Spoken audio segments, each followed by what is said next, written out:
দক্ষিণী সুপারস্টার থালাপতি বিজয়কে দর্শকরা অত্যন্ত পছন্দ করেন। তার আগের ছবি লিও দর্শকদের কাছে প্রচুর প্রশংসিত হয়েছিল, আর গড ছবিটিকে তার কেরিয়ারের শেষের দিকে দ্বিতীয় ছবি বলা হচ্ছে। তাই চলুন আজ আমরা এই ছবিটিকে বিশ্লেষণ করি। ভিডিও শুরু করার আগে আমাদের চ্যানেলটি সাবস্ক্রাইব করে নোটিফিকেশন বেলটি অন করে রাখুন, যাতে সিনেমা ও ওয়েব সিরিজের সর্বশেষ আপডেট আপনার কাছে সবার আগে পৌঁছাতে পারে। ছবিটি শুরু হয় কেনিয়ার মরুভূমির একটি এলাকায়। একটি ট্রেনে কিছু দেশদ্রোহী বিজ্ঞানী ইউরেনিয়াম বহন করছে। এমন সময় আমরা থালাপতি বিজয় অর্থাৎ গান্ধীকে দেখতে পাই, যিনি সেটসের অফিসার, অর্থাৎ বিশেষ সন্ত্রাস বিরোধী দলের একজন অফিসার। গান্ধী ছদ্মবেশে সেখানে পৌঁছায়, কিন্তু ম্যানন নামে একজন লোক তাকে চিনে ফেলে। ম্যানন সেই লোকদের প্রধান। গান্ধী জানত না যে ইউরেনিয়ামের সাথে ম্যাননও থাকবে, আর ম্যাননই এই ইউরেনিয়াম চুরি করেছে। এটা দেখার পর গান্ধী তার আসল রূপ ধারণ করে এবং তাদের সাথে লড়াই শুরু করে। ট্রেনে ম্যাননের অনেক লোক ছিল এবং গান্ধী একাই তাদের সকলের বিরুদ্ধে লড়াই করছিল। এখানে কিছু অসাধারণ অ্যাকশন দৃশ্য দেখতে পাওয়া যায়। এখানেই আমরা জানতে পারি যে গান্ধীর সাথে আরও ৩-৪ জন অফিসার আছে যারা তাকে সাহায্য করছে। হঠাৎ ট্রেনের একটি বগিতে আগুন ধরে যায় এবং একটি বিশাল বিস্ফোরণ হয়, যাতে ম্যানন মারা যায়। কিন্তু গান্ধী ইউরেনিয়ামটি নিরাপদে তার কাছে রেখেছিল। পরে আমরা দেখি যে ম্যাননের মৃত্যুর বিষয়টি কল্যাণ নিশ্চিত করে, যিনি প্রভুদেবা। সেটসের এই ৪ অফিসার ছোটবেলা থেকেই বন্ধু। তাদের নাম গান্ধী, সুনীল, অজয় এবং কল্যাণ। মিশন সফল হওয়ার পর তারা সবাই ভারতে ফিরে আসে। ভারতে ফিরে তারা সবাই পার্টি করে। তারা অনেক মদ খায় এবং পরের দিন সকালে হ্যাংওভার হয়। গভীর রাতে গান্ধী বাড়ি ফেরে। গল্প অনুযায়ী গান্ধী সেটসের একজন অফিসার। অন্যান্য গোপনচারী অফিসারের মতো তার পরিবারও তার আসল পরিচয় সম্পর্কে জানে না। গান্ধী তার স্ত্রীকে সবচেয়ে বেশি ভয় পায়, এমনকি অনুসন্দেহ করে যে গান্ধীর অন্য কোনো মহিলার সাথে প্রেমের সম্পর্ক আছে। তাই যখনই গান্ধী কল করে এবং অনু তার কাছে আসে, তখন গান্ধী কলটি কেটে দেয়। কল আসলে সে বাইরে গিয়ে কথা বলে। সে তার পরিবারকে বলে যে সে একটি ট্যুরিস্ট কোম্পানিতে কাজ করে, কিন্তু একদিন সে রাতভর বাড়ি ফেরে না। তাই অনু খুব রাগ করে। গান্ধী তার স্ত্রীকে বলে যে সে একটি সারপ্রাইজ প্ল্যান করছে এবং থাইল্যান্ডে সেকেন্ড হানিমুনের পরিকল্পনা করছে। আসলে গান্ধীর পরবর্তী মিশন ছিল থাইল্যান্ডে। কল্যাণ এবং সুনীল যখন এটা জানতে পারে, তখন তারা গান্ধীকে তার পরিবারকে মিশনে নিয়ে যাওয়া থেকে বিরত রাখতে চায়। কিন্তু গান্ধী বলে যে এটা তার জন্য সহজ। কয়েকদিন পর তারা থাইল্যান্ডে যায়। গান্ধী তার পরিবারের সাথে থাইল্যান্ডে ভালো সময় কাটাচ্ছে। একই সময়ে কল্যাণ এবং নজির স্যার একটি ক্লাবে ভালো সময় কাটাচ্ছেন। রাতে নজির স্যার গান্ধীকে কল করে এবং তাকে মিশন শুরু করার কথা বলে। নজির বলল যে এখন মিশন পুরোপুরি শুরু হয়েছে। এটা শুনে গান্ধী দ্রুত ক্লাবে যায়, যেখানে কল্যাণও ছিল। গান্ধীর জন্য কোটটি নেওয়া খুব সহজ ছিল। সে চুপচাপ ভিতরে ঢুকে কোটটি নিয়ে বের হতে চায়, কিন্তু হঠাৎ কয়েকজন লোক তাকে দেখে ফেলে। তখন গান্ধী তাদের সাথে লড়াই করে এবং উপরের বিল্ডিং থেকে লাফ দেয়। সে প্যারাশুট পরেছিল, তাই তার কিছু হয়নি। এভাবে গান্ধী তার মিশন সম্পূর্ণ করে। পরের দিন গান্ধী যখন তার পরিবারের সাথে ঘুরতে যায়, তখন হঠাৎ কয়েকজন লোক তাকে ঘিরে ধরে এবং বন্দুক দেখায়। গান্ধী তাদেরকে চিনে ফেলে এবং তার পরিবারকে এক জায়গায় লুকিয়ে রাখে। যখন তারা গান্ধীকে হত্যা করতে চায়, তখন গান্ধী তাদের উপর আক্রমণ করে এবং তাদের মারতে শুরু করে। হঠাৎ সে দেখতে পায় যে তার স্ত্রী অনুর শ্বাসকষ্ট হচ্ছে, কারণ সে গর্ভবতী ছিল। সে তাকে দ্রুত হাসপাতালে নিয়ে যায়। হাসপাতালে গান্ধী ফর্ম পূরণ করতে যায়। তার ছেলে জীবন খুব ক্লান্ত ছিল, তাই সে তাকে একটি বেঞ্চে বসিয়ে রাখে। যখন গান্ধী ফিরে আসে, তখন সে দেখতে পায় যে তার ছেলে জীবন বেঞ্চে নেই। সে সর্বত্র তার ছেলেকে খুঁজতে থাকে, কিন্তু তাকে কোথাও পাওয়া যায় না। তখন সে দ্রুত পুলিশের সাহায্য নেয় এবং সিসিটিভি ক্যামেরা চেক করে। গান্ধী জানতে পারে যে জীবনকে একজন অচেনা মহিলা একটি গাড়িতে করে নিয়ে গেছে। ঠিক তখন পুলিশের কাছে একটি কল আসে এবং তাদেরকে একটি দুর্ঘটনার খবর দেওয়া হয়, যা কাছেই ঘটেছে, এবং এই দুর্ঘটনাটি আসলে সেই গাড়ির ছিল।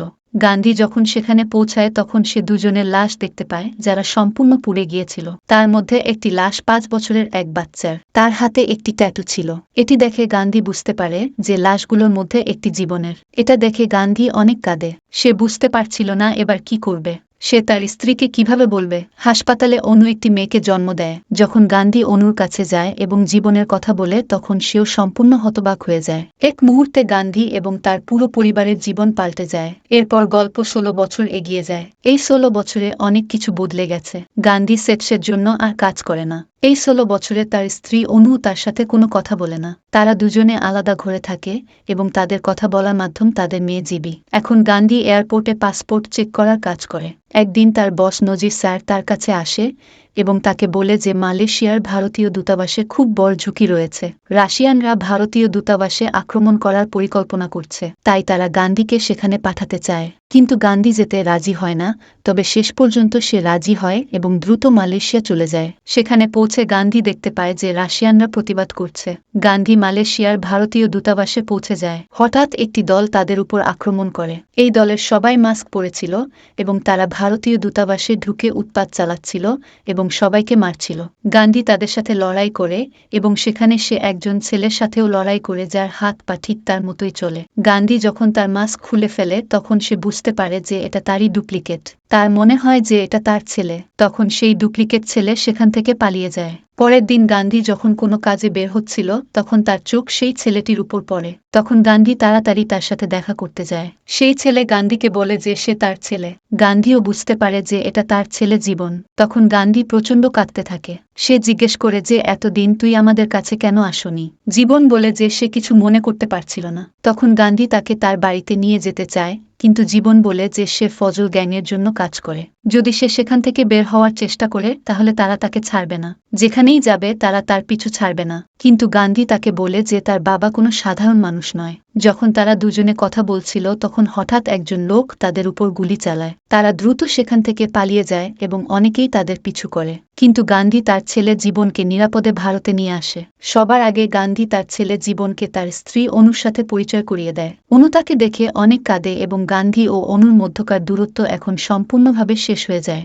গান্ধীর পরিবারে জীবন সম্পূর্ণভাবে মিশে যায় এবং সে অনেক ভালোবাসা পায়। ছোটবেলায় জীবন সুনীলের মেয়ে শ্রীনিধির বন্ধু ছিল। তারা দুজনে একসাথে স্কুলে যেত, কিন্তু এখন তারা দুজনে প্রেম করছে এবং একে অপরকে ভালোবাসে। কয়েকদিন পর গান্ধীর কাছে নজির স্যারের ফোন আসে। নজির স্যার গান্ধীকে তার কাছে ডাকছিল।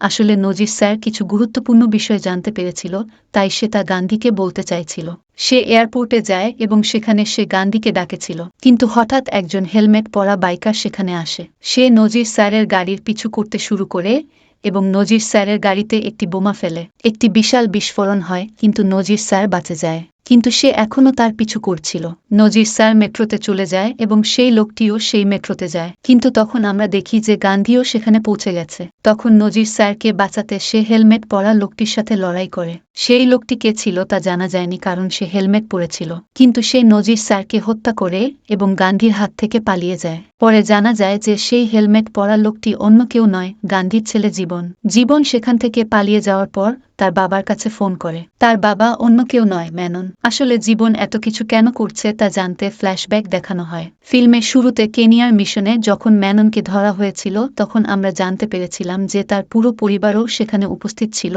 এবং ট্রেনে বিস্ফোরণের কারণে ম্যানের পুরো পরিবার মারা গিয়েছিল। ম্যানের একজন ছেলেও ছিল, অজয়, যাকে সে খুব ভালোবাসত। তার ছেলেও মারা গিয়েছিল।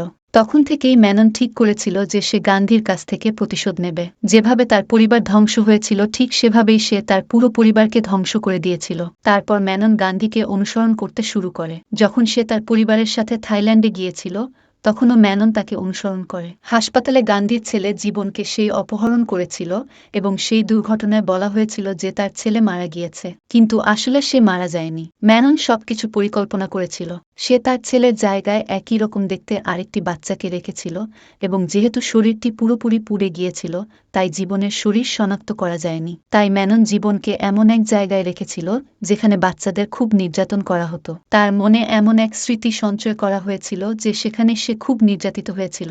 ফলে জীবন তার পুরানো জীবন সম্পূর্ণ ভুলে গিয়েছিল। একদিন মেনন ফেরেশতার রূপে জীবনকে তার বাড়িতে নিয়ে আসে এবং তাকে নিজের সন্তানের মর্যাদা দেয়। এভাবে জীবন একটি নতুন জীবন পায় এবং এখন সে মেননকেই তার পিতা মনে করে। সে তার পিতার জন্য এখন সবকিছুই করতে পারে। আর যখন জীবন 21 বছরের হয়ে গেল তখন মেনন তাকে বলল যে তার পুরো পরিবারকে তোমার বাবা গান্ধী মেরেছে, যে সে তার জন্মদাতা বাবা। কিন্তু এখন জীবন মেননকেই তার পরিবার মনে করে এবং গান্ধীর পরিবারকে শত্রু মনে করে। তাই সে তার বাবাকে বলে যে আমি গান্ধীর পরিবার থেকে প্রতিশোধ নেব। যেমনভাবে সে তার পরিবারকে ধ্বংস করেছে তেমনিভাবে আমি তার পুরো পরিবারকে ধ্বংস করে দেব।